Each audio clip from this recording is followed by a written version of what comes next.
Franklin Richards rewrites reality, and this story is amazing. So, we're here with the Fantastic Four. This picks up off the heels of what's been going on in One World Under Doom, but it deviates, because at the moment, Ben Grimm is human. And so the Fantastic Four are both trying to figure out how to solve this problem, as well as whatever's going on with Doom.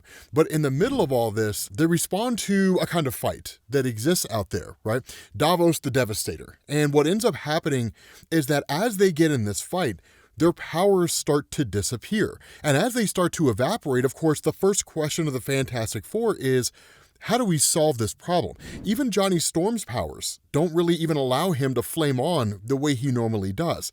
And so once they get back to the house, there's this great big huge conversation that unfolds. And one of the cool things about this is it actually sort of begs the question why it is that no one has ever developed powers the same way the Fantastic Four have. And so what goes on is that Reed basically says, I've spent over a decade trying to cure you of your condition, Ben, and now we all want the opposite. And so Ben Grimm's children, yes, he has kids, we made a video on it, you'll find it in the playlist down in the description, that Joe and Nikki chime in and they say, okay, so if you got your powers from cosmic rays in the first place, then why not simply just go back and expose yourself to them again? And the funny thing about this is that it didn't really occur to Ben Grimm before, but of course that kind of thing occurred to Reed, if for no other reason than just a passing curiosity. And that's when he chimes in and he says the issue is that typically cosmic rays don't really affect anybody at all.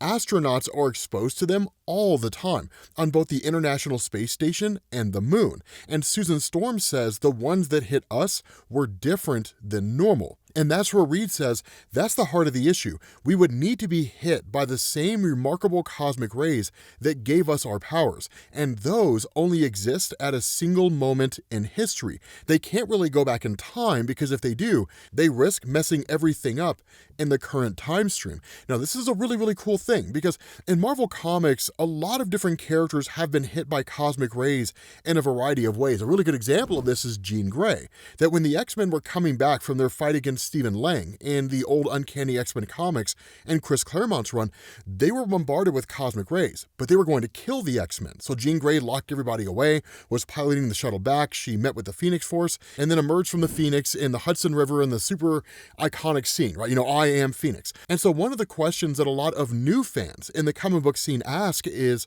are all cosmic rays the same, or are they different? Now, this is not some kind of a landmark thing, it's just Ryan North kind of reminding us of how cosmic rays in the Marvel Universe work. And so that's why Valeria, in recognizing that they can't go back in time, is met by the response of Franklin, who says, but that's not the only source of cosmic rays, is it? And initially Ben's like, I mean, what are you getting at here? And the response of Franklin, we live in a multiverse. Any problems there, and we'd be able to fix them without altering our own past. And Reed Richards had never really considered this before. Now, the funny thing about Reed and the way in which Ryan North is writing him is actually pretty awesome.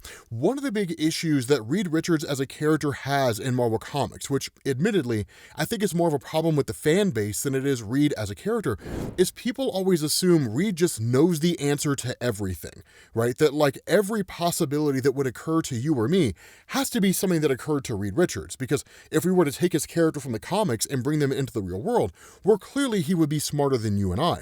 But that was the whole purpose of the Future Foundation, was to bring in young children who could think outside the box. Because Reed realized that one of the biggest issues that adults have to contend with is that we become educated, meaning imagination no longer becomes a big thing. Divergent thinking starts to go away. And so because of that, it's a clear statement, especially when you look at Reed trying to solve the problem of everything in Jonathan Hickman's run.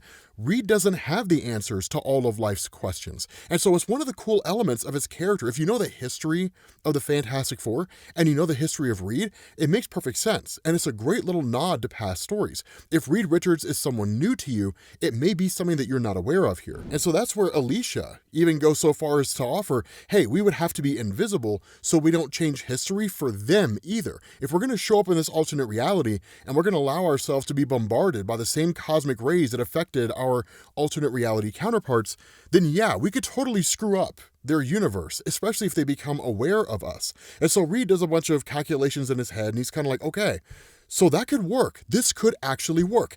Everybody grab your suits. let's get out there. Now here's a crazy thing. Once they get out in the Fantasticar and they're actually out there in the universe, they start hopping through these various realities. And this is where you start to run into Franklin Richards changing things. It's not alternate reality Franklin, it's the main Marvel Universe Franklin. Because the first universe they come across, they basically expose themselves to the cosmic rays. Now, of course, the Fantastic Four of that universe crash back down to Earth safely, just like they always do in every universe, and they go on to become the Fantastic Four. For Ben, there is no change. He stays human. He doesn't revert back to his normal self. And so what they do is they jump to another reality and they try the same thing. It doesn't work. And it keeps going on and on and on and on. Now, the cool thing about this is that Valeria commentates the entire time, right? She says, we watch through telescopes as far below other versions of the Fantastic Four get their powers.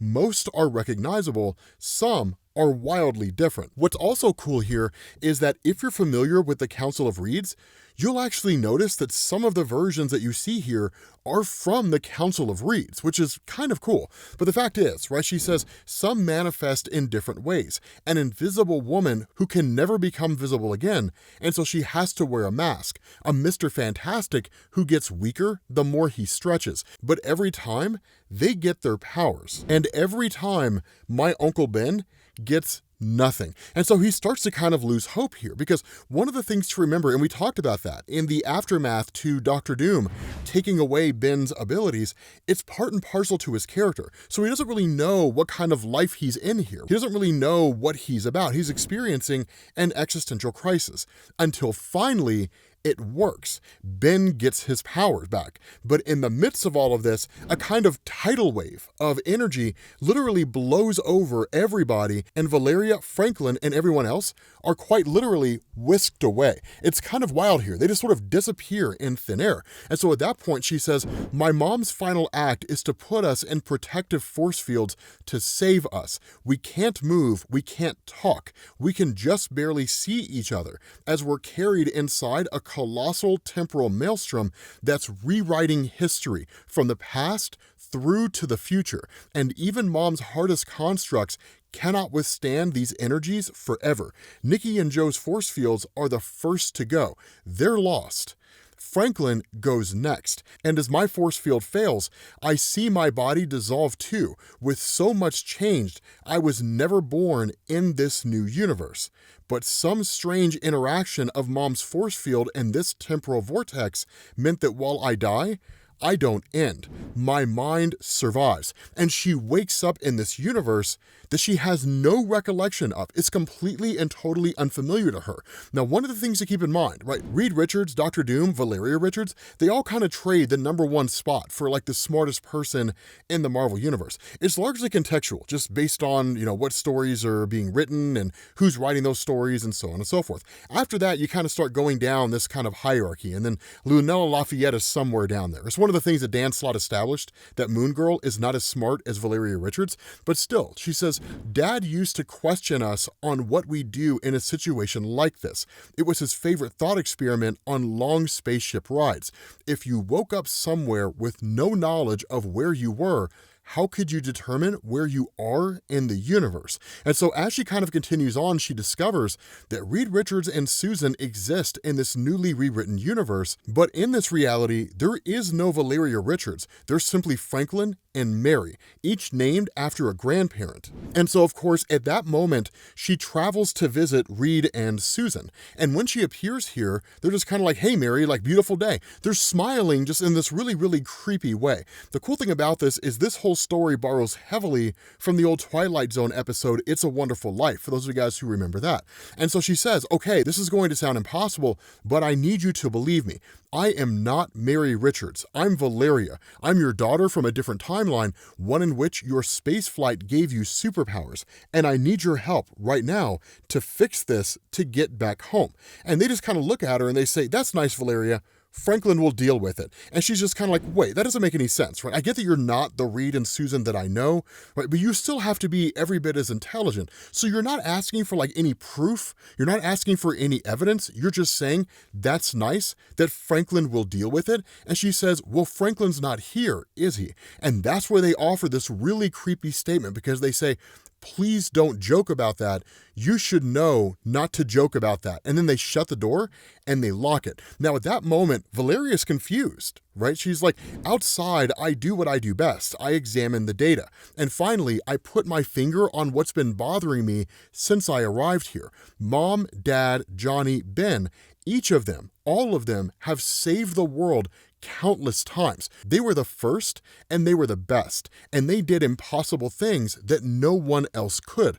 The world needs the Fantastic Four. That's how we got into this mess in the first place, trying to bring them back, which means an Earth without the Fantastic Four should not exist. Now, this is one of the things that Jonathan Hickman was kind of hitting on indirectly when it came to his Fantastic Four run. With Franklin Richards, it was very direct. He's a universal constant. Every universe has a Franklin Richards in some capacity. But what he was also kind of hitting at with the Council of Reeds is that there's always a Fantastic Four in some capacity in every universe. And so that's where Valeria finds herself asking the question, how can all this be here? How has any of it managed to survive? It doesn't make sense unless someone else did it instead. And that's when it occurs to her. She says, of course, you got here first. You won every fight, saved every day, but too young, too soon. You, my brother, Franklin Richards. Because in this reality, Franklin Richards turned himself into Galactus. And he says, hello, Mary, why are you upsetting our parents? And he says, something's changed in you, Mary. You are not happy, but don't worry, I'll fix it for you, sis. I'll look into your mind. And then suddenly there's a terrorist attack that happens, out in Europe somewhere, and he goes to respond. In that moment, Valeria is snatched up by Jean Grey, and she says, just smile, look happy. And she says, it takes everything I've got to hide our minds from him, which leaves nothing for everyone else.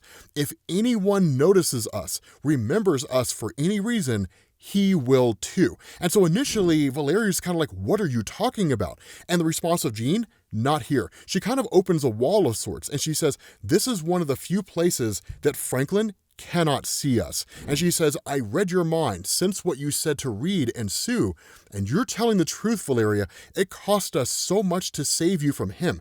Even as we speak, our last allies in Europe are sacrificing themselves as terrorists to lure him away.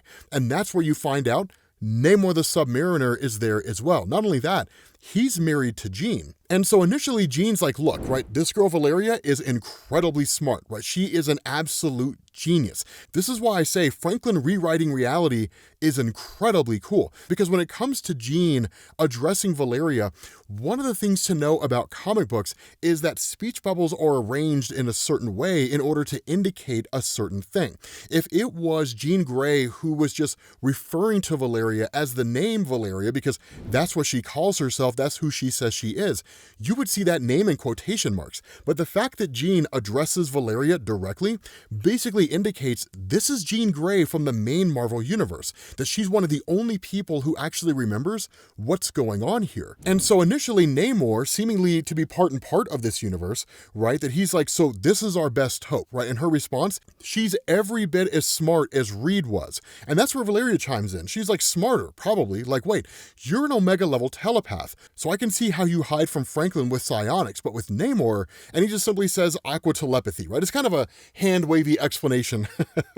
But at the end of the day, what they tell her is, you have to tell us everything you know about Franklin Richards, the devourer of souls. And that's where they all kind of put their knowledge together, because Jean Grey is in this universe and Jean Grey's lived this universe. But for someone like Valeria, she was untouched by it. She simply just landed in it. That's the nature of how these kind of cascading effects work, right? It's almost like a meteor crashing into Earth. This is the example that I use. In this instance, the meteor crashing into Earth is Franklin arriving here and then effectively changing things. The tidal wave that would come as the result of the meteor crashing, that's the change to the time stream. It washes over everything. So anyone who was unprepared for it would immediately be hit by it. And so what ends up happening is this explanation's given where we're told, between the three of us, we assemble the true history of this world.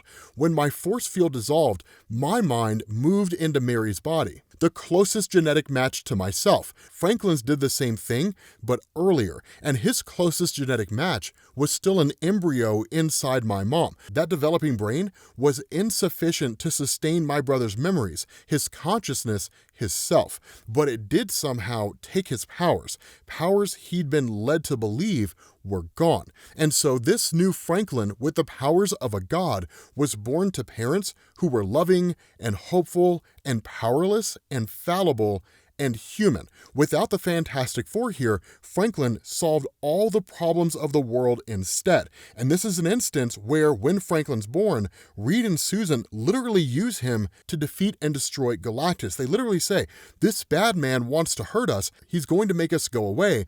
All of us, you understand that, don't you?" And that's where Valeria continues on. She says, "Mom and Dad meant well, but by using his powers so much and at such a young age, poor Franklin became disconnected from everyone else. And so with a wave of his hand, Franklin as a baby wipes away Galactus. It's like he never existed. He destroys him." And so she continues on. "He always had to fix things, always had to deal with conflict. He was a child, and so he soon decided to correct the personalities of anyone who he saw behaving badly. They'd be good now, happy. It was easy. He made himself into the biggest thing he'd ever seen, and he performed a lobotomy of their souls. This child never faced a problem that couldn't be solved by a mind wipe. Villains, heroes, friends, it didn't matter. He never lost. He was never told no, and he never had to grow. Of course, Jean and Namor and everybody else fear him so much. He's a child commanding unlimited power. It was always going to be a disaster. How could it ever have been otherwise? And yet in our world, it was. Our Franklin had parents who could help him with his powers and ensure the weight of the world never rested on a child who, like all children, was eager for easy answers." Now, this is a really, really cool moment, because what this does is it also answers the question, why doesn't Franklin just fix everything? Well, because one of the things to keep in mind is that up until more recently, Franklin was always a younger child, and he kind of saw the world the way that a child would. So if he could just wave his hand and solve this problem, then why not wave his hand and solve that problem, and that problem, and that problem? And you end up with this exact same situation. As adults, we're far more capable of preventing ourselves from falling down the slippery slope, right? The slippery slope argument is largely just a lazy one, right? One that you come up with when you can't think of anything else. But for someone like Franklin, it's a default. It's inevitably going to happen because he doesn't really grasp the concept of consequences. And so again, at that point, Valeria, kind of coming back to this conversation, asks, is there anything left of Mom and Dad here, right? Anything left of like Reed and Susan? And that's where Namor says parts, I think, right? I mean, he's tweaked them over and over every time he was angry or aggrieved or jealous. And Jean chimes in and says he leaves just enough of them to remember what they've lost. And so at that point, the question is, what do we do, right? Because one of the things they established is that Franklin Richards prevented anybody from being able to go back in time. Anytime anyone tries that, Franklin catches them and he destroys them. Not only that, Professor X died trying to stop Franklin Richards. So seemingly, there's no way out of this prison universe that Franklin has essentially built for himself. And so that's when Valeria has this genius idea. She says, okay, Franklin still thinks as a kid, right? He's a juvenile. It makes sense that he would think to stop people from traveling through time. But what about information? Because if he hasn't thought of that, then I could simply build a machine that telescopes a microscopic temporal wormhole back to my old body and the Fantastic Car. And Eugene could just use it to transport my mind from here back to there. Honestly, it's just kind of the Days of Future Past concept. And that's one of the things we've talked about before, right, on the channel. The Days of Future Past was such a landmark story in Marvel Comics. It's constantly borrowed over and over again by a variety of writers. It's just that significant. And so Valeria gets to work. She builds this contraption. The issue is that when they get to the point where they're about to activate it and turn it on, which technically they do, Franklin shows up. And Franklin is like, you're trying to cheat me, right? You're trying to destroy this universe. You're trying to undo everything that I have worked so hard to create. And so immediately he destroys Namor. And she says, Jean and I are next. Our minds are being wiped. even as we speak. And that just about brings you up to the present, because she's been talking to Franklin this entire time. And she says, here in this mindscape, hanging on these instants between life and death, I can feel it, the way that you're erasing me. I know that I am not who I was at the edges. And that's where Franklin says, there's not enough of your mind, of you, to be sent back anymore. I've made sure of that. And you're right, you have already lost. And Valeria asks, right, she's like, Jean's failing too, isn't she? Like, you're killing her. And Franklin says, I'm helping her. She's going to be nice now. And that's where Valeria reveals what's actually going on here. She says, Franklin, she's not, right? You know that. You're destroying all that makes her her. I asked her how you defeat a god, and you know what she told me? She said that you don't. And she was right. You're power incarnate. I know that I cannot win against you, but I also know that I don't have to. All I have to do, Franklin, is make sure you lose. And immediately his body starts to like discorporate and shrink down into his normal human form. And she says, I realized there was never going to be enough time to send my whole mind back. It's just simply too much data. So I came up with something faster to send and then hid that deep within our minds until we almost forgot it ourselves. And then we just kept telling ourselves the old plan over and over and over again, so that when you sliced into our minds, it would be the first thing that you would see. And she says, we'd only have time to send 4 words, Franklin, but 4 words at the right place, at the right time, in the right mind would be enough to prevent all of this. And I had days to reason out what those 4 words will be. And so Franklin tells her, you're going to die too. Right? Like, if this universe ends, you are going to die with it. I've created a paradise here. You're destroying it. And she says, I know, we both will. You're making sure of that. Even now, you're still doing all you can to kill me, but we'll also both live. And she says, it's not your fault, Franklin. You truly deserved better, and I'm sorry that you never got it. You were just a kid, and you still are, but you are not my brother. You're a different person, and I've seen who you should be, and I love him, and I'm sorry you never got the chance to be him. And so ultimately, the entire timeline starts to fall apart. It completely comes to an end. And so at that moment, you jump back to right before the Fantastic Four hit their button in order to jump into the next reality. And Valeria gets the 4 words sent directly into her brain, stops everybody, and says, Dad, I think I just figured out how to fix everything. It's crazy and this should be impossible, but it's not. And I'm going to need all of you guys to hear me out. With that being said, guys, we're going to bring this to an end, right? We'll find out next month what the 4 words were. I'm curious, what do you think they are? I want to know your all's thoughts down in the comment section. Thank you all for watching. Hopefully you guys enjoyed this video. If you did, drop a like, and I will catch you all later. Peace.